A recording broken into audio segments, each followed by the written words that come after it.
ನಮಸ್ತೆ, ನನ್ನ ಯೂಟ್ಯೂಬ್ ಚಾನಲ್ಗೆ ಎಲ್ಲರೂ ಹೇಗಿದ್ದೀರಾ? ನಾನು ಚೆನ್ನಾಗಿದ್ದೀನಿ. ನೀವು ಚೆನ್ನಾಗಿದ್ದೀರಾ ಅಂದ್ಕೊಂಡಿದ್ದೀನಿ. ನಾನು ಬೆಳಗಿಂದ ಸುಮ್ಮನೆ ಕೂತಿದ್ದೆ, ಏನೋ ಮನಸ್ಸಿಗೆ ಬೇಜಾರಾಯಿತು. ಅದಕ್ಕೆ ಇವಾಗ ಬಂದು ನನ್ನ ಮಗನ ಕೆಲ್ಸಕ್ಕೆ ಟೈಮ್ ಆಗ್ತೈತೆ ಅಂತ ಸ್ವಲ್ಪ ಅಕ್ಕಿ ಇಟ್ಟಿದ್ದೀನಿ. ಅನ್ನ ಮಾಡಿ ಸ್ವಲ್ಪ ಟೊಮಟೊ ಚಟ್ನಿ ಮಾಡೋಣ ಅಂದ್ಬಿಟ್ಟು ಎಲ್ಲ ಹಚ್ಕೊತಾ ಇದ್ದೀನಿ. ನಾನು ನಿಮ್ಮ ಜೊತೆ ಒಂದೆರಡು ವಿಷಯನ ಹೇಳಬೇಕು ಅಂದ್ಕೊಂಡಿದ್ದೀನಿ. ಏನಪ್ಪ ಅಂದರೆ, ನನಗೆ ಸನ್ನೆ ಆಗಿತ್ತು ಬಾಣಂತಿಲಿ. ಅದು ಯಾವ ಥರ ಆಯಿತು ಏನು ಅಂತ ನಾನು ನಿಮ್ಮ ಜೊತೆ ಇವತ್ತು ಹೇಳ್ತೀನಿ. ನನ್ನ ವಿಡಿಯೋ ಯಾರಿಗೆಲ್ಲ ಇಷ್ಟ ಆಗುತ್ತೆ ಅವ್ರಿಗೆಲ್ಲ ಸಬ್ಸ್ಕ್ರೈಬ್ ಮಾಡ್ಕೊಳ್ಳಿ, ಹಾಗೆ ಲೈಕ್ ಮಾಡಿ. ಇಷ್ಟ ಆದರೆ ಲೈಕ್ ಮಾಡಿ. ನಾನಿವತ್ತು ಹೇಳ್ಕೋಬೇಕು ಅಂತ ಅನ್ನಿಸ್ತು, ಅದಕ್ಕೆ ಹೇಳ್ಕೊತಾ ಇದ್ದೀನಿ. ನಾನು ನನ್ನ ಮಗನಿಗೆ ಡಿಲ್ವರಿ ಆಯಿತು. ಆಸ್ಪತ್ರೆಯಲ್ಲಿ ಡಿಲ್ವರಿ ಆದಾಗ ಅತ್ತೆ ಮನೇಲಿ ಕರ್ಕೊಂಡೋಗಿಬಿಟ್ರು. ಅತ್ತೆ ಮನೇಲಿ ಕರ್ಕೊಂಡೋಗಿ ಬಿಟ್ಟಾಗ ಅದೇನಾಗಿತ್ತು, ಅವನ ಸನ್ನೆ ಆಗೋಕ್ಕೆಲ್ಲ ಏನಾಗಿತ್ತು ಅಂತ ಇನ್ನೊಂದು ವಿಡಿಯೋದಲ್ಲಿ ಹೇಳ್ತೀನಿ. ಈಗೆಲ್ಲ ಒಂದೇ ವಿಡಿಯೋದಲ್ಲಿ ಹೇಳೋಕ್ಕಾಗಲ್ಲ, ವಿಡಿಯೋ ಲಾಂಗ್ ಆಗಿಬಿಡುತ್ತೆ. ಅದಕ್ಕೆ ನೆಕ್ಸ್ಟ್ ವಿಡಿಯೋದಲ್ಲಿ ಹೇಳ್ತೀನಿ ನಾನು. ಅದು ಯಾಕೆ ಆ ಥರ ಸನ್ನೆ ಆಗಿತ್ತು ನನಗೆ, ಮತ್ತು ಸನ್ನೆ ಆಗೋಕ್ಕೆ ನಾನು ಪ್ರೆಗ್ನೆನ್ಸಿ ಒಳಗೆ ನಾನು ಯಾವ ಥರ ಇದ್ದೆ ಅನ್ನೋದನ್ನ ನಾನು ನೆಕ್ಸ್ಟ್ ವಿಡಿಯೋದಲ್ಲಿ ಹೇಳ್ತೀನಿ. ಸನ್ನಿದು ನಾನು ಈ ವಿಡಿಯೋದಲ್ಲಿ ಹೇಳ್ತೀನಿ. ತಗೊಂಡೋಗಿ ಬಿಟ್ಟರು. ಅಲ್ಲಿ ನಮ್ಮ ತಂದೆ ತಾಯಿ ಯಾವಾಗ ಬೆಂಗಳೂರಲ್ಲಿದ್ದರು. ಅವ್ರಿಗೆ ಯಾವಾಗ ಅಲ್ಲಿ ಕೆಲ್ಸಕ್ಕೆ ಹೋಗ್ಕೊಂಡು ಅಲ್ಲಿದ್ದರು, ಊರಲ್ಲಿ ಇರಲಿಲ್ಲ ಅವಾಗ. ನಾನು ಡಿಲ್ವರಿ ಆದಾಗ ಯಾರು ಬಾಣಿತನ ಮಾಡ್ತಾರೋ ಅಂದ್ಬಿಟ್ಟು ನಮ್ಮ ಅತ್ತೆ ಮನೆಯಲ್ಲಿ ಕರ್ಕೊಂಡೋಗಿಬಿಟ್ರು ನನ್ನನ್ನು. ಅತ್ತೆ ಮನೇಲಿ ಕರ್ಕೊಂಡೋಗಿಬಿಟ್ರು ಅಂದರೆ ಅವ್ರ ಅತ್ತೆ ಮನೆಯವರು ಏನು ನನ್ನನ್ನು ಕರೆದಿರಲಿಲ್ಲ. ಬರ್ರಿ ನಾವು ಬಾಣಿತನ ಮಾಡ್ತೀವಿ ಅಂತ ಅವ್ರೇನು ಕರೆದಿರಲಿಲ್ಲ. ಆದರೂ ಬಲವಂತಕ್ಕೆ ಯಾರಾದರೂ ನೋಡ್ಕೊಳ್ಳಿ ಅನ್ನೋ ಬಲವಂತಕ್ಕೆ ಕರ್ಕೊಂಡೋಗಿ ಅಲ್ಲಿ ಬಿಟ್ಟಿದ್ದರು. ಅವರು ಬಲವಂತಕ್ಕೆ ಏನೋ ಒಂದು ಸ್ವಲ್ಪ ಅಡುಗೆ ಮಾಡಿ ಇಡೋದು, ಏನೋ ಬೆಳಗ್ಗೆ ಸಂಜೆ ಅಷ್ಟೇ ಮಾಡ್ಕೊಂಡಿರೋರು ಅಷ್ಟೇ. ಅವರೇನು ನಿಗಾ ವಹಿಸಿ ನನಗೆ ಮಾಡಲಿಲ್ಲ. ಆಮೇಲೆ ಒಂದು ಕತ್ತಲು ಮನೆ ಐತೆ ಅವ್ರ ಮನೇಲಿ, ಹಿಂದೆಗಡೆ ಒಂದು ಸೆಂಟ್ರಲ್ಲಿ ಒಂದು ಕತ್ತಲು ರೂಮ್ ಥರ ಐತೆ. ಆ ರೂಮಲ್ಲಿ ತಗೊಂಡೋಗಿ ಹಾಕ್ಬಿಟ್ರು ನನ್ನನ್ನು. ನನಗೆ 3 ದಿವ್ಸದ 5 ದಿವಸ ನೀರು ಹಾಕ್ತಾರಲ್ಲ ಬಾಣಂತಿ ನೀರು, ಅವತ್ತು ಸ್ವಲ್ಪ ಬೆಳ್ಳುಳ್ಳಿದು ಮತ್ತು ಸಾಂಬ್ರಾಣಿ ಹೊಗೆ ಕೊಟ್ಟಿದ್ದಿದ್ದು ನನ್ನ ಕೂದಲಿಗೆ. ಮತ್ತು ನನಗೆ ಅದನ್ನು ಮುಖನೇ ನೋಡಲಿಲ್ಲ ನಾನು. ಆಮೇಲೆ ತಗೊಂಡೋಗಿ ಕತ್ಲು ಮನೆಯಲ್ಲಿ ಹಾಕ್ಬಿಟ್ರು ನನ್ನನ್ನು. ಕತ್ಲು ಮನೇಲಿ ಹಾಕಿದ್ರು. ಕತ್ಲು ಮನೇಲಿ ಹಾಕಿದ ಮೇಲೆ ನನಗೆ ಬೆಳಗ್ಗೆ ಅವರು ಏನು ಊಟ ಕೊಡ್ತಾಯಿದ್ರು ಅಂದರೆ, ಬೆಳಗ್ಗೆ ಮೆಣಸು ಬೆಳ್ಳುಳ್ಳಿ ಖಾರ ಅರೆದ್ಬಿಟ್ಟು ನನಗೆ ಮುದ್ದೆ ಅನ್ನ ಮಾಡಿಟ್ಟು ಹೋಗ್ಬಿಟ್ರೆ, ಸಂಜೆ ಬಂದು ಅದೇ ಮೆಣಸು ಬೆಳ್ಳುಳ್ಳಿ ಖಾರನ ಬಿಸಿ ಮಾಡಿ ಇಡೋರು ನನಗೆ. ನನಗೆ ಬೆಳಗ್ಗೆ 10 ಗಂಟೆಗೆ ಅಷ್ಟು ಊಟ ಕೊಟ್ಬಿಟ್ಟು ಹೋಗ್ಬಿಟ್ರೆ ಸಂಜೆ 8 ಗಂಟೆವರೆಗೂ, 6 ಗಂಟೆಗೆ ಬರೋರು. ಹೊಲ್ದ ಹತ್ರ ಏನೂ ಕೆಲಸ ಮಾಡ್ತಾಯಿರಲಿಲ್ಲ, ಸುಮ್ಮನೆ ಹೊಲ್ದ ಹತ್ರ ಹೋಗೋದು ಕೂತ್ಕೊಳ್ಳೋದು. ಆಮೇಲೆ ಅವ್ರಿಗೆ ಒಬ್ಬಳು ಗಂಡನ ಬಿಟ್ಟು ಬಂದಿರೋ ಮಗಳು ಸೇರ್ಕೊಂಡಿದ್ಲು ಪಕ್ಕದಲ್ಲಿ. ಅವ್ರ ಮನೇಲಿದ್ಲು, ಗಂಡನ ಬಿಟ್ಟು ಬಂದಿದ್ಲು ಆ ಯಮ್ಮ. ಆ ಯಮ್ಮನ ಮಗಳು ಅವಳ ಮನೆಯಲ್ಲಿ ಏನಾರು ಅಡುಗೆ, ಅವಳು ಸಪ್ರೇಟ್ ಇದ್ಲು. ಅವಳ ಮನೇಲಿ ಏನಾದ್ರು ಅಡುಗೆ ಮಾಡಿಸ್ಕೊಂಡು ಅಲ್ಲಿ ಉಂಡ್ಬಿಡೋರು. ನನಗೆ ಬಂದು ಮೆಣಸು ಬೆಳ್ಳುಳ್ಳಿ ಖಾರ ಅರ್ದಿಕ್ಕೋರು. ಆಮೇಲೆ ಬೆಳಗ್ಗೆ ಸಂಜೆ ಯಾರು ತಿಂತಾರೆ ಅದರಲ್ಲಿ? ನಾನು ತಿನ್ನೀವ್ನಿ, ಆದರೂ ನಂಗೆ ಹೊಟ್ಟೆ ಹಸಿವು ಅನ್ನೋದು ಕೆಟ್ಟದಲ್ವ, ಮಗಿಗೆ ಹಾಲು ಬೇಕಲ್ಲ ಅಂತ ತಿನ್ನೀವ್ನಿ. ಆಮೇಲೆ ನನಗೆ ಎದೆಯಲ್ಲಿ ಹಾಲು ಬರಲಿಲ್ಲ. ನನ್ನ ಮಗುಗೆ ನಾನು ಹಾಲೇ ಕುಡಿಸ್ಲಿಲ್ಲ ಸರಿಯಾಗಿ. ಆಮೇಲೆ ಅವನಿಗೆ ಒಂದು ಲೋಟ ಒಳ್ಳೆಯಲ್ಲಿ ಯಾರ್ದೋ ಎಲ್ಲಿಂದಲೋ ಪಕ್ಕದ ಮನೆಯವ್ರ ಹತ್ರ ಹೋಗಿ ಒಂದು ಲೋಟ ಸೀಮೆ ಹಸಿನ ಹಾಲು ತಂದುಬಿಟ್ಟು ಒಳ್ಳೆಯಲ್ಲಿ ಉಯ್ದುಬಿಡೋರು. ಮಗ ಆ ಹಾಲು ಉಯ್ತಿದ್ದಂಗೆ ಆ ಮಗ ಬೇದಿಗೆ ಹೊರ್ಟೋಗೋದು. ಒಂದು ಲೋಟ ಹಾಲು ಒಯ್ದುಬಿಟ್ಟು ಹೋಗಿ ಮಲಗಿಬಿಟ್ರೆ ಮಗ ನೈಟೆಲ್ಲ ಬಡ್ಕೊಂಡ್ರು ಬಂದು ಮಗನ ಮಾತಾಡಿಸ್ತಾ ಇರಲಿಲ್ಲ. ಆಮೇಲೆ ಮಗ ನಿಂತ್ಕೊತಾ ಇರಲಿಲ್ಲ, ಮಗನ ತೊಟ್ಲು ತೂಗ್ತಾ ಇರಲಿಲ್ಲ. ಆಮೇಲೆ ಬಂದು ಮಗನ ಅವಳು ಅಷ್ಟೊತ್ತು ಬಾಣ್ತಿ ಮನೆ ಕಂಡ್ಲಿ ನಮ್ಮ ಮಗನ ಸುಧಾರ್ಸೋಣ ಅಂತ ಯಾರೂ ಅಂತಿರಲಿಲ್ಲ. ಆಮೇಲೆ ತುಂಬಿದ ಮಳೆಗಾಲ. ಪಕ್ಕದಲ್ಲಿ ಇನ್ನೊಬ್ಬರು ಮಗ ಇದ್ದರು ಅವ್ರಿಗೆ. ಅವ್ರ ಹೆಂಡ್ತಿ ಮಕ್ಕಳೆಲ್ಲ ಗಲಾಟೆ ಬಂದುಬಿಟ್ರು ನನ್ನ ಮೇಲೆ. ಪಕ್ಕದಲ್ಲಿ ಮಗ ಮಲಿಕೊಳ್ಳಲ್ಲ, ರಾತ್ರಿಯೆಲ್ಲ ನಮಗೆ ಸಾಕಾಗಿ ಬರ್ತೈತೆ, ನಮಗೆ ನಿದ್ದೆ ಕೊಡಲ್ಲ, ಹಂಗೆ ಹಿಂಗೆ ಅಂತ ನನ್ನ ಮೇಲೆಲ್ಲ ಜಗಳಕ್ಕೆ ಬಂದುಬಿಟ್ರು. ಬಾಣಂತಿ ಅನ್ನೋದು ನೋಡ್ದಂಗೆ ನನ್ನನ್ನು ಬಾಯಿಗೆ ಬಂದಂಗೆಲ್ಲ ಬೈದ್ಬಿಟ್ರು ಅವ್ರ ಮನೆಯಲ್ಲಿ. ಆಮೇಲೆ ನನಗೆ ಒಂದು ದಿವಸ ಮಧ್ಯಾಹ್ನ ಟೈಮ್ ಹೊಟ್ಟೆ ಹಸ್ದ್ರೂ ನಾನು ಯಾರನ್ನ ಹತ್ರ ಏನೂ ಕೇಳೋಕ್ಕಾಗ್ತಿರ್ಲಿಲ್ಲ. ಯಾಕಂದರೆ ಯಾರೂ ನನಗೆ ಅಕ್ಕಪಕ್ಕದವ್ರ ಹತ್ರ ಮಾತಾಡೋಂಗಿರಲಿಲ್ಲ. ಆಮೇಲೆ ಅಕ್ಕಪಕ್ಕದವ್ರು ಬಂದು ಮಾತಾಡ್ಸ್ಕೊಂಡು ಕೂಕಂತನೂ ಇರಲಿಲ್ಲ. ಯಾಕಂದರೆ ಎಲ್ಲ ಮಳೆಗಾಲದ ಟೈಮು ಬತ್ಕಿಗೆ ಹೊರ್ಟೋಗ್ಬಿಡೋರು, ಇವರು ಹೊರ್ಟೋಗ್ಬಿಡೋರು, ಯಾರೂ ಇರ್ತಾಯಿರಲಿಲ್ಲ. ಕತ್ಲು ಮನೆ, ಒಬ್ಬಳೇ ಗೂಬೆ ಥರ ಕೂತ್ಕೊಂಡೀನಿ ಮನೆಯಲ್ಲಿ. ಮಗ ಯಾವಾಗಲೂ ನೋಡೋದು, ಹಗಲು ರಾತ್ರಿ ಮಗ ಮಲಗ್ತಾನೆ ಇರಲಿಲ್ಲ. ಮಗು ಯಾಕೆ ಮಲಗಲ್ಲ, ಅವಳಿಗೆ ಯಾಕೆ ಹಾಲು ಬರಲಿಲ್ಲ ಅನ್ನೋದೇ ಯಾರೂ ಅದ್ರ ಬಗ್ಗೆ ತಲೆನೇ ಕೆಡಿಸ್ಕೊಳ್ಲಿಲ್ಲ. ಆಮೇಲೆ ಟೀ ಏನಾದರೂ ಕೊಡ್ತಾರೆ ಅಂತ ಕಾಯ್ಕೊಂಡು ಕೂತ್ಕೊಂಡ್ರೆ ಬೆಳಗ್ಗೆ ಟೈಮು ಅವ್ರು ಟೀ ಮಾಡ್ಕೊಂಡು ಕುಡಿದ್ಬಿಡೋರು. ಆಮೇಲೆ ನನಗೆ ಸುಮಾರು ಒಂದು ಪಾವಿನ ಲೋಟ ಇರುತ್ತೇನೋ, ಒಂದು ಪಾವು ಲೋಟ ಅಂತ ಬರುತ್ತಲ್ಲ, ಆ ಲೋಟದಲ್ಲಿ ಸ್ವಲ್ಪ ಕಾಫಿ ಪುಡಿ ಜಾಸ್ತಿ ಹಾಕ್ಬಿಟ್ಟು ಸಕ್ಕರೆನೇ ಹಾಕ್ತಾಯಿರಲಿಲ್ಲ, ಬರೀ ನೀರಿದ್ದಂಗೆ ಇರೋದು ಆ ಕಾಫಿ, ಅದನ್ನು ಕಾಫಿ ಕೊಡೋರು. ಆಮೇಲೆ ನಾನು ಬಿ ಪಿ ಮಾತ್ರೆ ಬೇರೆ ನುಂಗಬೇಕಾಗಿತ್ತು, ನನಗೆ ಸ್ವಲ್ಪ ಬಿ ಪಿ ಇತ್ತು, ಬಿ ಪಿ ಮಾತ್ರೆ ನುಂಗಬೇಕಾಗಿತ್ತು.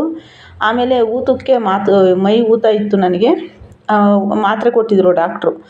ಅದು ನುಂಗೋಕ್ಕೆ ಆಮೇಲೆ ಕೇಳೋರು, ಅಯ್ಯೋ ಮೈ ಊತ ಎಲ್ಲ ಎಳೀತಾ ಅನ್ನೋರೇ ಬಿಟ್ಟರೆ, ಅವರು ಮೈ ಊತ ಎಲ್ಲ ಇಳೀತಾ ಅನ್ನೋದು ಬಿಟ್ಟರೆ, ಅವರು ಹೆಂಗೆ ನೋಡ್ಕೊಂಡಿದ್ದೀವಿ ನಾವು ಬಾಣ್ತಿನ, ನಾವು ಯಾವ ಥರ ಮೇಂಟೈನ್ ಮಾಡ್ತಾಯಿದ್ದೀವಿ ಅನ್ನೋದೇ ಅವ್ರ ಎದೆಗೆ ಬರಲಿಲ್ಲ. ಆಮೇಲೆ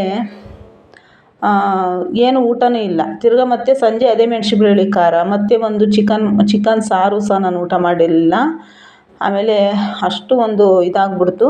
ಆಮೇಲೆ ಮಗುಗೆ ಒಂದು ದಿವಸ ಅದು ನೈಟೆಲ್ಲ ಅಳೋದಕ್ಕೆ ನಂಗೆ ತಡ್ಕೊಳಕ್ಕಾಗ್ತಿರ್ಲಿಲ್ಲ. ಆಮೇಲೆ ಅದನ್ನು ತಡಿ ಮಗ ಮಲಗೈತೆ, ಒಂದು 5 ನಿಮಿಷ ಹಂಗೆ ಮಲಗೋದು, ಮಲಗೈತೆ ಅಂತ ತೊಟ್ಲಿಗೆ ಹಾಕ್ಬಿಟ್ರೆ ಮಗ ತೊಟ್ಲಲ್ಲಿ ಮಲಗ್ತಾನೆ ಇರಲಿಲ್ಲ. ತೊಟ್ಲು ತೂಗಿ ನನಗೆ ಬಲಗಡೆ ರೊಟ್ಟೆ ಎತ್ತಕ್ಕಾಗ್ದಂಗೆ ಆಗೋಗ್ಬಿಡೋದು. ಆಮೇಲೆ ನಾನು ಸ್ವಲ್ಪ ಹೊತ್ತು ಮಲಗೈತೆ ತಡಿ ಮಲಿಕೊಳ್ಳೋಣ ಅಂತ ಹಂಗೆ ತಲೆ ನೆಲಕ್ಕೆ ಹಾಕಿದ್ರೆ ಏನೋ ಬಂದು ಅದುಮ್ದಂಗೆ ಆಗ್ಬಿಡೋದು ಆ ಮನೇಲಿ. ಆಮೇಲೆ ಅಂದರೆ ನನಗೇನು ಮೈ ಮೇಲೇನು ದೆವ್ವ ಏನೂ ಇರಲಿಲ್ಲ, ಬಟ್ ಅಂದರೆ ಆ ಮನೇಲೇನು ದೆವ್ವ ಇರಲಿಲ್ಲ. ಆದರೆ ನನಗೆ ನಿದ್ದೆಗೆಟ್ಟಿರೋದಕ್ಕೆ ಆ ಥರ ಅನ್ಸೋದು ನನಗೆ, ನನ್ನ ಮೈಗೆ ಆ ಥರ ನನಗೆ ಅನ್ಸಿರೋದು ಅಷ್ಟೇ. ನನಗೆ ದೆವ್ವ ಏನೂ ಇರಲಿಲ್ಲ. ಅಂದರೆ ನನಗೆ ಆ ಥರದ್ದಲ್ಲ, ಅಂದರೆ ನನ್ನ ಮೈ ಭಾರ ನನಗೆ ಆ ಥರ ಅನಿಸಿರೋದು, ಹಂಗೆ ಬಿಡೋದು. ಆಮೇಲೆ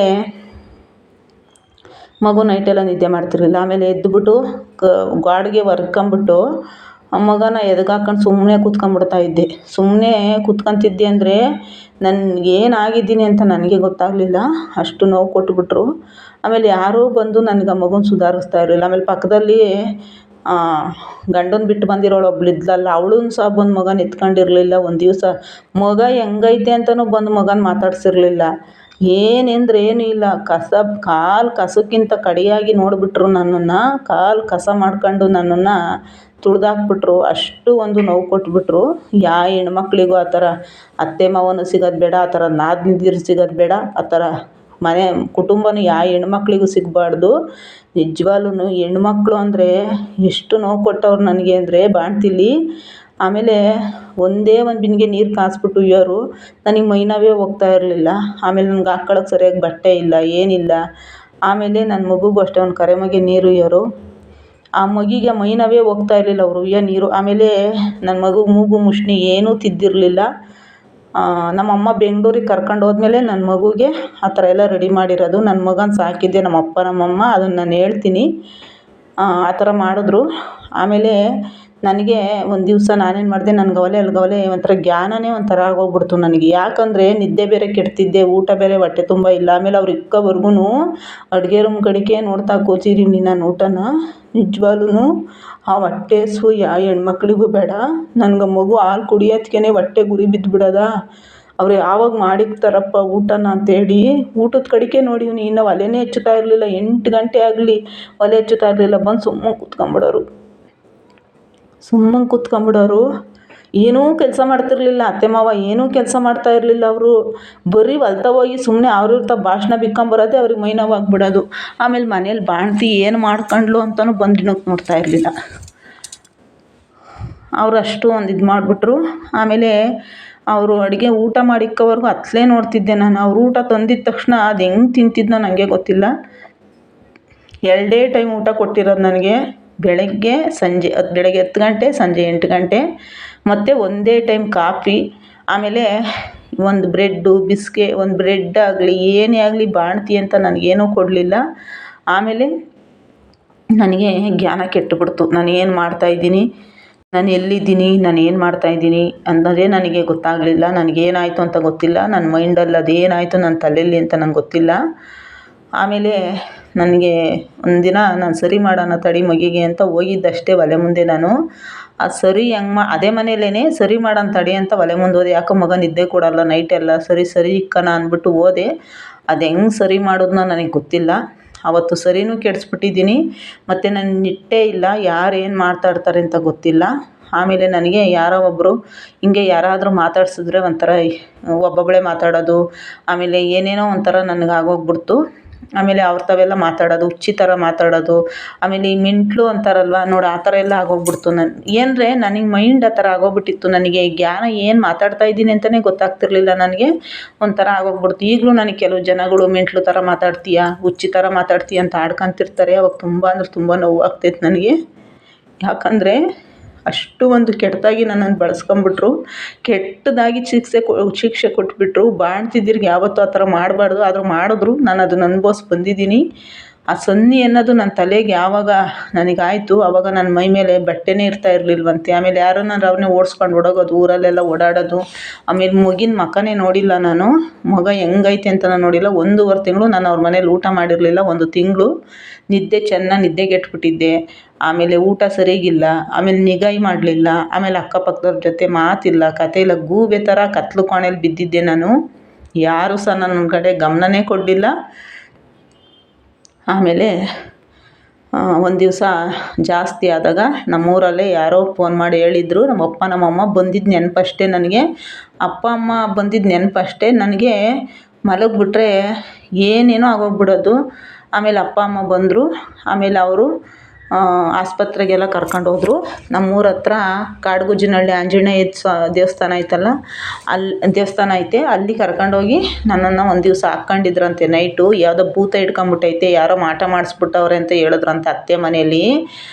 ಅತ್ತೆ ಮನೇಲಿ ಆ ಥರ ಹೇಳಿರೋದು. ಅತ್ತೆಗೆ ಅವರು 7 ಜನ ಮಕ್ಕಳು. ಅವ್ರಿಗೆ 7 ಜನ ಮಕ್ಕಳಲ್ಲಿ ಸನ್ನಿ ಹೆಂಗೆ, ಬಾಣಿತನ ಹೆಂಗೆ ಅಂತ ಅವ್ರಿಗೆ ಸರಿಗೆ ಗೊತ್ತಿಲ್ಲ. ಅವ್ರು ಯಾಕಂದ್ರೆ ಅವ್ರು ಕಷ್ಟನೇ ಅನುಭವಿಸಿ ಬಂದಿಲ್ಲ, ಅವ್ರಿಗೆ ಗೊತ್ತಾಗಿಲ್ಲ. ಆದರೆ ನನಗೆ ಅಷ್ಟು ನೋವು ಕೊಟ್ಬಿಟ್ರು. ನಾವು ಊಟ ಹಾಕಿದರೆ ಅವ್ಳಿಗೆ ಯಾಕೆ ಆ ಥರ ಆಗೋದು ಅನ್ನೋದನ್ನ ಅವ್ರು ಅರ್ಥನೇ ಮಾಡ್ಕೊಳ್ಲಿಲ್ಲ. ಅವ್ರು ಊಟ ಹಾಕ್ಲಾರ್ದ ನನಗೆ ಆ ಥರ ಹೇಳ್ಬಿಟ್ರು, ದೆವ್ವ ಹಿಡ್ದೈತೆ, ಯಾವುದೋ ಏನೋ ಆಗೈತೆ ಅಂತ. ಅವರು ನನಗೆ ಏನಕ್ಕೆ ಆ ಥರ ಆಗೈತೆ ಅಂತ ಅವ್ರ ತಲೆಯಲ್ಲಿ ಓಡಲಿಲ್ಲ. ಆಮೇಲೆ ಅವರು ಜಾರ್ಕೊಂಬಿಟ್ರು. ಆಮೇಲೆ ಯಾರೂ ಬರಲಿಲ್ಲ. ಆಮೇಲೆ ಅಲ್ಲೊಂದು ದಿವಸ ಹಾಕ್ಕೊಂಡು ಮತ್ತೆ ನಮ್ಮಪ್ಪ ನಮ್ಮಮ್ಮ ಇಲ್ಲೆಲ್ಲೂ ಸರೋಗಲ್ಲ ಅಂದ್ಬಿಟ್ಟು ಇಲ್ಲಿ ತುಮಕೂರಲ್ಲಿ ಸ್ನೇಹ ಅಂತ ಒಂದು ಮನೋರೋಗದ ಆಸ್ಪತ್ರೆ ಐತೆ. ನನಗದು ಹೆಂಗೆ ಗೊತ್ತಾಯ್ತಪ್ಪ ಅಂದರೆ ಹಾಸ್ಪಿಟ್ಲ್ ಹೆಸರು. ನನಗೆಲ್ಲ ಫುಲ್ ಹುಷಾರಾದ್ಮೇಲೆ ಆ ರಿಪೋರ್ಟು ನಮ್ಮ ಅಮ್ಮವ್ರ ಮನೇಲಿತ್ತು. ಆ ರಿಪೋರ್ಟ್ ನೋಡಿದಾಗ ಆಸ್ಪತ್ರೆ ಹೆಸರು ನಾನು ಓದಿದ್ದು. ನನಗೆ ಅಲ್ಲಿವರೆಗೂ ಎಲ್ಲಿ ಸೇರಿಸವ್ರೆ, ಯಾವ ಆಸ್ಪತ್ರೆ ಏನು ಅಂತ ಏನೂ ನನಗೆ ನಿಟ್ಟೇ ಇಲ್ಲ. ಆಮೇಲೆ ನನಗೆ ನೆನಪಿರೋದು ಏನಪ್ಪ ಅಂದರೆ ಬರೀ ಸೇಬಣ್ಣು ಒಂದೇ ನಾನು ತಿಂತಾ ಇದ್ದಿದ್ದು. ಅದೊಂದು ನಂಗೆ ನೆನಪು. ಎಲ್ಲೇ ಸೇಬಣ್ಣು ಕಾಣಲಿ ನಾನು ಕೇಳಿವ್ನಿ. ಆಮೇಲೆ ಒಂದು ದಿವಸ ನಮ್ಮ ಅಣ್ಣ ಬಂದಿತ್ತು. ನಮ್ಮ ಅಣ್ಣನ ನೋಡಿದ್ದು ಒಂದು ನೆನಪು ಅಷ್ಟೇ ನನಗೆ. ನಾನು ಎಲ್ಲೆಲ್ಲಿ ಕರ್ಕೊಂಡೋದ್ರು, ನನಗೇನಾಯಿತು ಏನಂತ ನನಗೇನೂ ಗೊತ್ತಿರಲಿಲ್ಲ. ಆಮೇಲೆ ಆ ಥರ ಒಂದು ಆಸ್ಪತ್ರೆ ಅಂದರೆ ಅದು ಮನೋರೋಗದ ಆಸ್ಪತ್ರೆ ಅಂದರೆ ಅದು ಹುಚ್ಚಾಸ್ಪತ್ರೆಯೇ ಅಲ್ವಾ. ಹುಚ್ಚಾಸ್ಪತ್ರೆಗೂ ತಗೊಂಡೋಗಿ ನನ್ನನ್ನು ಸೇರಿಸ್ಬಿಟ್ರು. ಹುಚ್ಚಿ ಥರ ಮಾಡಿಬಿಟ್ರು ನನ್ನನ್ನು. ಅಂದರೆ ಆ ಥರ ಮಾಡಿ ನನ್ನನ್ನು ಒಂದು ಏನೋ ಒಂದು ನನಗೆ ಜೀವನನೇ ಆ ಥರ ಮಾಡಿಬಿಟ್ರು. ಯಾರೂ ಸಹ ನನ್ನ ಮೇಲೆ ನಿಗಾ ಮಾಡಲಿಲ್ಲ. ನನ್ನ ಮಗನೂ ಸಹ ಯಾರೂ ನೋಡಿರಲಿಲ್ಲ. ನನ್ನ ಮಗುಗೆ ಉಯ್ಯಾಲು ಉಯ್ದು ಹೊಟ್ಟೆನೇ ಎಷ್ಟು ದಪ್ಪ ಮಾಡಿಬಿಟ್ಟಿದ್ರು. ಆಮೇಲೆ ಅವ್ನಿಗೆ ಹಗರ್ ಹತ್ತಿಸ್ಬಿಟ್ಟಿದ್ರು. ಹೊಟ್ಟೆ ತುಂಬ ಅವನಿಗೆ ಸರಿ ಮಾಡಿಟ್ಟಿಲ್ಲ ಅವರು. ಸರಿ ಇಡೋರು ಯಾರು ಅಂದ್ಬಿಟ್ಟು ನಾನು ಆಸ್ಪತ್ರೆ ಸೇರ್ಕೊಂಡ್ಮೇಲೆ ನನ್ನ ಮಗುಗೆ ಯಾರು ಸರಿ ಮಾಡಿ ಇಡ್ತಾರೆ, ಇದ್ರಿರ್ಲಿ ಸತ್ರು ಸಾಯಲಿ ಅಂದ್ಬಿಟ್ಟು ಆ ಮಗುನ ಉಯ್ಯಾಲು ಉಯ್ದುಬಿಟ್ಟವ್ರೆ. ಉಯ್ಯಾಲು ಉಯ್ದು ಅವ್ರ ಹೊಟ್ಟೆ ಬಕಾರು ಹೆಂಗೆ ಮಾಡಿದರು ಅಂದರೆ ಅಷ್ಟು ಮಗ ಹೊಟ್ಟೆ ದಪ್ಪ ಮಾಡಿಬಿಟ್ಟಿದ್ರು. ಆಮೇಲೆ ನಾವು ಎಷ್ಟು ಚೆನ್ನಾಗಿ ಸಾಕಿದ್ದೀವಿ ಮಗನ ಅಂತ ಅನ್ನೋರು ಏನೂ ಸಾಕಿಲ್ಲ ಮಗನ. ಬರೀ ಉಯ್ಯಾಲು ಹೊಟ್ಟೆ ದಪ್ಪ ಮಾಡಿದ್ರು ಅಷ್ಟು ಬಿಟ್ಟರೆ ಅವ್ರು ಒಂದು ಸ್ವಲ್ಪ ಸರಿನೂ ಸಹ ಮಗಿಗೆ ಇಕ್ಕಿರಲಿಲ್ಲ. ಆಮೇಲೆ ನಾನು ಎಲ್ಲ ನೋವು ತಿಂದು ಮತ್ತು ನನ್ನ ಸನ್ನಿ ಎಲ್ಲ ಆಸ್ಪತ್ರೆಗೆಲ್ಲ ಕರ್ಕೊಂಡೋಗಿ ಎಲ್ಲ ಹುಷಾರಾದ್ಮೇಲೆ ಅಲ್ಲಿ ಡಾಕ್ಟ್ರು ಹೇಳಿದ್ರಂತೆ ನಮ್ಮ ತಾಯಿಯವ್ರಿಗೆ, ಬಾಣ್ತಿಗೆ ನಿದ್ದೆಗೆಡಿಸಿದ್ದೀರಾ ನೀವು, ಅದಕ್ಕೋಸ್ಕರ ಈ ಥರ ಆಗಿರೋದು. ಯಾವ ಹುಚ್ಚು ಹಿಡ್ದಿಲ್ಲ, ಏನೂ ಇಲ್ಲ. ಸನ್ನಿ ಇದು ಬಾಣ್ತಿ ಸನ್ನಿ ಥರ ಆಗೈತೆ. ನೀವು ಬಾಣ್ತಿ ನಿದ್ದೆಗೆಡಿಸ್ಬಾರ್ದಾಗಿತ್ತು. ಊಟ ಕೊಟ್ಟಿಲ್ಲ ಮತ್ತು ಬಾಣ್ತಿ ನಿದ್ದೆಗೆಡಿಸಿದ್ದೀರಾ, ಅದಕ್ಕೆ ಈ ಥರ ಆಗಿರೋದು ಅಂತ ಹೇಳಿ ಡಾಕ್ಟ್ರು ಬೈದ್ರಂತೆ. ನಮ್ಮ ಅಮ್ಮವ್ರಿಗೆ ಪಾಪ ಗೊತ್ತಿಲ್ಲ. ಯಾಕಂದರೆ ಅವ್ರು ಬೆಂಗಳೂರಲ್ಲಿ ಇದ್ರಲ್ವ, ಅವ್ರಿಗೇನು ಗೊತ್ತು ಪಾಪ. ಹೆಂಗೋ ಮಾಡ್ಕೊಂಡು ಬಿಡು ಅಂತ. ಇವಾಗ ಎಲ್ಲ ತಂದೆ ತಾಯಿನೂ ಬಿಡು ಗಂಡನ ಮನೇಲಿ ಇರ್ತಾರಲ್ವ, ಹೆಂಗೋ ಮಾಡ್ಕೊತಾರೆ ಅಂತ ಸುಮ್ಮನೆ ಇದು ಮಾಡಿರ್ತಾರಲ್ವ. ಈಗ ಹಾಗಾಗಿ ಅವರು ಸುಮ್ಮನೆ ಆದರು. ಅವರು ಏನು ಗಮನ ಕೊಟ್ಟಿರಲಿಲ್ಲ. ಆಮೇಲೆ ನಮ್ಮ ಅಮ್ಮಂಗೆ ಗೊತ್ತಾಯ್ತಂತೆ, ಹೌದಾ ಇಷ್ಟು ಇದು ಮಾಡಿಬಿಟ್ರಾ ಅಂತ. ಆಮೇಲೆ ನಮ್ಮ ತಂದೆ ಬೆಂಗಳೂರಿಗೆ ಕರ್ಕೊಂಡೋದ್ರು ನನ್ನನ್ನು. ಬೆಂಗಳೂರಿಗೆ ಕರ್ಕೊಂಡೋಗಿ ನನ್ನ ಮಗುಗೆ 3 ಟೈಮು ಸರಿ ಹಿಡೀವ್ನಿ. ಆಮೇಲೆ ಅಲ್ಲಿ ಕರ್ಕೊಂಡು ಹೋದ್ಮೇಲೆ ನಮ್ಮ ತಂದೆ ಚೆನ್ನಾಗಿ ಊಟ ಕೊಟ್ಟರು. ಒಂದು 4-5 ಟೈಮ್ ಊಟ ಮಾಡೀವ್ನಿ. ನೀವು ನಂಬಲ್ಲ, ನಾನು 3 ತಿನ್ನೋ ಊಟ ನಾನು ಒಬ್ಬಳೇ ತಿಂದಿದ್ದೀನಿ ನಮ್ಮ ತಂದೆ ಮನೆಯಲ್ಲಿ. ನಮ್ಮ ಅಪ್ಪ ಫ್ಯಾಕ್ಟ್ರಿಗೆ ಹೋಗ್ತಾಯಿದ್ರು. ಗಾರ್ಡನ್ ಕೆಲ್ಸಕ್ಕೆ ಹೋಗ್ತಾಯಿತ್ತು ನಮ್ಮಪ್ಪ. ಫ್ಯಾಕ್ಟ್ರಿಲಿ ಅಂದರೆ ಈ ಕಸ ಎಲ್ಲ ಗುಡಿಸ್ತಾರಲ್ಲ ಫ್ಯಾಕ್ಟ್ರಿಗಳಲ್ಲಿ, ಆ ಕೆಲಸ ನಮ್ಮಪ್ಪ ಮಾಡ್ತಾಯಿದ್ದಿದ್ದು. ಅಲ್ಲಿ ಸೌದೆ ಹೊತ್ಕೊಂಬರೋರು ನಮ್ಮಪ್ಪ. ಸೌದೆ ಹೊತ್ಕೊಬಂದು ಒಂದು ಒಲೆ ಇಟ್ಕೊಂಡಿತ್ತು ನಮ್ಮಮ್ಮ. ಆ ಒಲೆಯಲ್ಲಿ ನನ್ನ ಮಗಿಗೆ ನೀರು ಕಾಸುಯ್ಯೋರು. ನನಗೆ ವೀಟ್ರ್ ನೀರು ಉಯ್ಯೋರು. ಆಮೇಲೆ ನಮ್ಮಮ್ಮನೇ ಅದಕ್ಕೆ ಮಖ ಮುಷ್ಣಿ ಎಲ್ಲ ತಿದ್ದಿ ಆಮೇಲೆ ನನ್ನ ಮಗನ ಒಂದು ಇದು ಮಾಡಿದ್ದು ನಮ್ಮಮ್ಮನೇ. ಆಮೇಲೆ ಮಗಿಗೆ 1 ಟೈಮ್ ಸರಿ ಹಿಡೀವ್ನಿ ನಮ್ಮಪ್ಪ. ಒಂದಿನ ನೈಟೆಲ್ಲ ನಿದ್ದೆ ಕೊಡ್ತಿರ್ಲಿಲ್ಲ. ಮತ್ತು 2 ಟೈಮ್ ಸರಿ ಹಿಡೀವ್ನಿ, ಅದು ಹಂಗೂ ಮಲಗ್ತಿರ್ಲಿಲ್ಲ. ಮತ್ತು 3 ಟೈಮ್ ಸರಿ ಹಿಡೀವ್ನಿ, ಆವಾಗ ಚೆನ್ನಾಗಿ ನಿದ್ದೆ ಮಾಡ್ದ. ಆಮೇಲೆ ನಮ್ಮಪ್ಪ ಕೆಲಸದಿಂದ ಬಂದರೆ ಸಾಕು ಮಗನ ಮುದ್ದಾಡೋರು. ಆಮೇಲೆ ನಾನು ತಿನ್ನೋ ಊಟ ನೋಡಿಬಿಟ್ಟು ನಮ್ಮಪ್ಪ ಒಂದು ದಿವಸ ಫ್ಯಾಕ್ಟ್ರಿಗೆ ಊಟನೇ ಮಾಡ್ತಾಯಿರಲಿಲ್ಲ. ಹಂಗೆ ಹೊರಟೋಗೋರು. 12 ಗಂಟೆಗೆ ಅಲ್ಲಿ ಕೊಡ್ತಾರೆ, ನಾನು ಅಲ್ಲೇ ತಿನ್ಕೊಂತೀನಿ, ಮಗಿಗೆ ಹೊಟ್ಟೆ ತುಂಬ ಊಟ ಕೊಡು ಅಂತ. ನಿಜವಾಗ್ಲೂ ನಮ್ಮ ತಂದೆ ಇಲ್ದಿದ್ರೆ ನಾನು ಒಬ್ಬ ಮನುಷ್ಯ ಆಗಿ ಬೆಂಗಳೂರು ಬಿಟ್ಟು ನಾನು ಸನ್ನಿ ಎಲ್ಲ ಹೋಗಿ ನಾನೊಬ್ಬ ಮನುಷ್ಯ ಆಗ್ತಿರ್ಲಿಲ್ಲ. ನಮ್ಮ ತಂದೆ ಇಲ್ಲ ಅಂದಿದ್ರೆ ನಾನು ಇವತ್ತು ಒಬ್ಬ ಮನುಷ್ಯ ಆಗಿ ಇಲ್ಲಿರ್ತಿರ್ಲಿಲ್ಲ. ಯಾರೂ ನನ್ನ ಉಳಿಸ್ಕೊಂತನೂ ಇರಲಿಲ್ಲ. ನಮ್ಮ ತಂದೆ ಇಲ್ಲ ಅಂದಿದ್ರೆ ಯಾರೂ ನನ್ನನ್ನು ಅಷ್ಟು ನಿಗಾನೂ ಮಾಡ್ತಾಯಿರಲಿಲ್ಲ. ನಮ್ಮ ಅಪ್ಪ ಆಗೋವತ್ತಿಗೆ ನನ್ನನ್ನು ಉಳಿಸಿ ಇವತ್ತು ನಾನು ಇಲ್ಲಿ ಒಬ್ಬ ಮನುಷ್ಯ ಆಗಿ ಬದುಕಿರೋದೇ ನಮ್ಮ ಅಪ್ಪನಿಂದ. ನಮ್ಮ ಅಪ್ಪನಿಗೆ ನಾನು ಅಂದರೆ ತುಂಬ ಇಷ್ಟ. ನಮ್ಮಪ್ಪ ಇವಾಗ ಇರಬೇಕಾಯ್ತು ನಮ್ಮ ಜೊತೆ. ನಾನು ನಿಜವಾಗ್ಲೂ ಅಷ್ಟು ಒಂದು ನಮ್ಮಪ್ಪ ನನಗೆ ಇದು ಮಾಡಿದ್ರು. ಆಮೇಲೆ ಅವರು ಊಟನೇ ಮಾಡ್ತಾಯಿರಲಿಲ್ಲ. ಫ್ಯಾಕ್ಟ್ರಿಗೆ ಹಂಗೆ ಹೊರಟೋಗ್ಬಿಡೋರು ಎಷ್ಟೋ ದಿವಸ. ನಾನು ತಿನ್ನೋ ಊಟ ನೋಡಿಬಿಟ್ಟು ನಮ್ಮಪ್ಪ ನಮ್ಮಮ್ಮನೇ ಭಯ ಬಿದ್ದುಬಿಟ್ಟಿದ್ರು. ಆಮೇಲೆ ಏನಪ್ಪ ಮಗ ಇಷ್ಟೊಂದು ಊಟ ತಿಂತೈತೆ ಅಂತೇಳಿ ಆಮೇಲೆ ಒಂದು 3 ತಿಂಗಳಾದಮೇಲೆ ನಾನು ಕಂಟ್ರೋಲಿಗೆ ಬಂದಿರೋದು. ನಮ್ಮಪ್ಪ ಬೆಂಗಳೂರಲ್ಲಿ ಅಲ್ಲಿವರೆಗೂ ನಾನು ಅಷ್ಟು ಊಟ ತಿಂದಿದ್ದೀನಿ ಅಂದರೆ ನೀವೇ ನೋಡಿ. ನೀವೇ ಏನು ಗೊತ್ತಾ, ನೀವೇ ಅನ್ಕೋಬೋದು ಏನು ರಾಕ್ಷಸಿನ ಅಂತ. ನಿಜವಾಗ್ಲೂ ರಾಕ್ಷಸರು ತಿನ್ನೋ ಊಟನೇ ತಿಂದ್ಬಿಟ್ಟಿದ್ದೀನಿ ಏನೋ ಗೊತ್ತಿಲ್ಲ, ಅಷ್ಟು ಊಟ ತಿಂದ್ಬಿಟ್ಟಿದ್ದೀನಂತೆ ನಾನು. ಆದರೂ ತಿಂದಿದ್ದೀನಿ. ನನಗೂ ತಿಂದಿರೋ ಜ್ಞಾಪನ ಚೆನ್ನಾಗೈತೆ. ತಿಂದಿದ್ದೀನಿ. ನನ್ನನ್ನು ಮನುಷ್ಯ ಮಾಡಿತ್ತು ನಮ್ಮಪ್ಪ ನಮ್ಮಮ್ಮ. ಆದರೂ ನನಗೆ ಬೆಂಗಳೂರು ಪೇಟೆಯಲ್ಲಿ ಇಟ್ಕೊಂಡು ಅಷ್ಟು ನೋಡಿದ್ರು. ಯಾರೂ ಬಂದು ಬದುಕವಳ ಸತ್ತವಳ ಅಂತ ಯಾರೂ ಒಂದು ಫೋನ್ ಮಾಡಿ ವಿಚಾರಿಸಿದವರೇ ಇಲ್ಲ ನನ್ನನ್ನು. ಎಲ್ಲವಳೆ ಅಂತಲೂ ಸಹ ನೋಡಲಿಲ್ಲ. ನಿಜವಾಗ್ಲೂ ಅಂಥ ಕುಟುಂಬ ಎಂಥ ನಮಗೂ ಅಗೆವಸ್ತ್ರು ಹೆಣ್ಣು ಮಕ್ಕಳಿಗೂ ಅಂಥ ಕುಟುಂಬಗಳು ಬೇಡ. ನಿಜವಾಗ್ಲೂ ಅಂಥ ಅಂಥವ್ರ ಮನೆಗೆ ನಿಜವಾಗ್ಲೂ ಏನು ಕರ್ಮಕ್ಕೆ ನಮ್ಮನ್ನು ಕೊಟ್ಟು ಮದುವೆ ಮಾಡಿದ್ರೋ ಗೊತ್ತಿಲ್ಲ. ನಿಜವಾಗ್ಲೂ ಅಂಥ ಕುಟುಂಬಕ್ಕೆ ನಾನೇನು ಕರ್ಮ ಮಾಡೋಕೆ ಸೇರ್ಕೊಂಡಿದ್ನೋ ಗೊತ್ತಿಲ್ಲ. ಅವರಂತೂ ಅಷ್ಟು ಒಂದು ಕೆಟ್ಟ ಜನ ಅಂದರೆ ಕೆಟ್ಟ ಜನ ಅವರು. ಅವ್ರ ಬಗ್ಗೆ ನಾನು ಹೆಚ್ಚಿಗೆ ಹೇಳಲ್ಲ. ಅಷ್ಟು ಒಂದು ಹೊಲಸು ಜನ ಅವರು. ಹೊಲಸು ಕೆಟ್ಟ ಮನಸ್ಸು. ಅವ್ರ ಮನೆಯಲ್ಲಿರೋರಿಗೆಲ್ಲ ಕೆಟ್ಟ ಮನಸ್ಸೇ, ಒಳ್ಳೆ ಮನಸ್ಸು ಯಾರಿಗೂ ಇಲ್ಲ ಅವ್ರ ಮನೆಯಲ್ಲಿ. ಅಂಥ ಒಂದು ದುರಾಸೆ. ಆಮೇಲೆ ಏನು ಗೊತ್ತಾ, ಅವ್ರ ಮನೆಗಳಲ್ಲಿ ಯಾರಾದ್ರೂ ಹೊರ್ಗಡೆಯಿಂದ ಏನಾದರೂ ಬಂದರೆ ಯಾರ ಜೊತೆನೂ ಮಾತಾಡೋಂಗಿಲ್ಲ. ಆಮೇಲೆ ಒಬ್ರ ಮನೆ ಹತ್ರ ಹೋಗೋಂಗಿಲ್ಲ. ಕಿವಿಗಳಲ್ಲಿ ಕೇಳಿಸ್ಕೊಳ್ಳೋದು.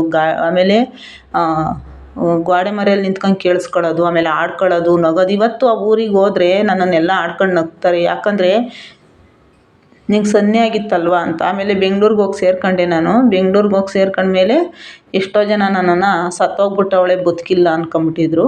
ಅಷ್ಟು ಒಂದು ನೋವು ಆ ಸನ್ನಿಲಾಗೈತೆ. ಅಂದರೆ ಸನ್ನಿ ಸೇರಿದವರು ಯಾರೂ ಬದುಕಲ್ವಂತೆ. ಸನ್ನಿ ಆಗಿರೋರು ನಾನೆಲ್ಲೋ ಒಂದು ಕಡೆ ಕೇಳಿದೆ, ಮೊನ್ನೆ ಕೇಳಿದ್ದು. ಅವ್ರು ಹೇಳಿದ್ರು ಅವ್ರ ಮಗಳಿಗೆ ಯಾರಿಗೋ ಒಬ್ಬರಿಗೆ ಯಾರೋ ಹೇಳಿದ್ದು ನನಗೆ ಅಮ್ಮ. ಅವ್ರ ಮಗಳಿಗೂ ಈ ಥರನೇ ಸನ್ನಿ ಆಗಿತ್ತಂತೆ. ಸನ್ನಿ ಆದಾಗ ಅವ್ರ ಮಗಳು ಸನ್ನಿಯಾಗಿ 3 ಹೆಣ್ಮಕ್ಳು 2 ಹೆಣ್ಮಕ್ಳು ಬಿಟ್ಬಿಟ್ಟು ಸತ್ತೋಗ್ಬಿಟ್ರಂತೆ ಪಾಪ ಆಸ್ಪತ್ರೆಯಲ್ಲಿ. ಅದನ್ನು ಕೇಳಿ ನನಗೆ ಭಯ ಆಯಿತು. ಏನಂದರೆ ನಮ್ಮ ಅಪ್ಪ ನಮ್ಮಮ್ಮ ಮಾಡಿದ ಪುಣ್ಯ ನಮ್ಗೆ ಯಾವ ಜನ್ಮದಲ್ಲಿ ಅವ್ರು ಮಾಡಿದ ಪುಣ್ಯ ಇತ್ತೋ ಏನೋ ಗೊತ್ತಿಲ್ಲ. ನಾವಿನ್ನೂ ಏನೇನು ಅನುಭವಿಸ್ಬೇಕು ಅನ್ನೋದಿತ್ತೋ ಗೊತ್ತಿಲ್ಲ. ಆದರೂ ನನ್ನನ್ನು ದೇವರು ಬದುಕಿಸಿದ್ರು. ನಾನಿದ್ದೀನಿ ಇವತ್ತು. ಅದ್ರ ಮೇಲೆ ನಮ್ಮ ತಂದೆ ನನ್ನ ಚೆನ್ನಾಗಿ ಸಾಕವ್ರೆ. ಆಮೇಲೆ ಇವಾಗ ನನಗೆ ಒಂದು ಮಳೆಗಾಲ ಶುರುವಾಯಿತು ಅಂದರೆ ನನಗೆ ಜಾಸ್ತಿ ಮಳೇಲಿ ನೆನೆಯೋಂಗಿಲ್ಲ. ಆಮೇಲೆ ಜಾಸ್ತಿ ನನಗೆ ಹಳ್ಳೆಣ್ಣೆ ಬಿಟ್ಟರೆ ಬೇರೆ ಎಣ್ಣೆ ಇಡೋಂಗಿಲ್ಲ ನಾನು. ಅದಕ್ಕೋಸ್ಕರ ಹಳ್ಳೆಣ್ಣೆನೇ ಜಾಸ್ತಿ ಇಡೋದು. ಅದಕ್ಕೆ ಸನ್ನಿಯಾಗಿ ನಾನು ಬಂದಿರೋದೇ ಹೆಚ್ಚು. ನನ್ನ ವೀಡಿಯೋ ನೋಡೋದಕ್ಕೆ ಧನ್ಯವಾದ.